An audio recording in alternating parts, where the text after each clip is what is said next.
నమస్కారం. ఎక్స్ప్లోయిన్ TV news ఛానల్కి స్వాగతం. దేశంలోని ప్రతి హిందువు కలగన్న విషయం రామమందిరం.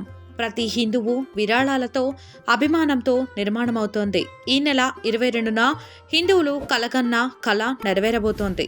అయోధ్య రామ మందిరంకు తెలంగాణ నుండి ద్వారాలు, విగ్రహాలు తయారు చేసే అవకాశం రావడం ఎంతో పుణ్యం చేసుకున్నట్టే.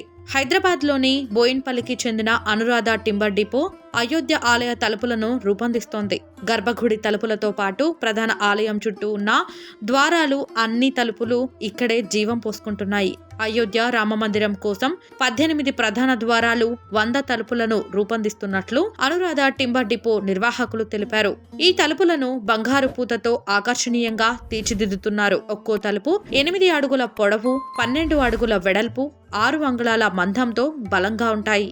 ఈ అనురాధ ఇంటర్నేషనల్ టింబర్ డిపో వారు గతంలో యాదాద్రి మరియు అనేక దేవాలయాలకు ఇలాంటి సేవలు చేసే అదృష్టం కలిగింది. అయోధ్య రామ మందిరంలో ఎప్పుడు వెళ్లి ఈ ద్వారాలు తప్పక చూడండి. చాలా మంది రాజకీయ ప్రముఖులు, భక్తులు తలుపులు, ద్వారాలు చూడడానికి తరలి వస్తున్నారు.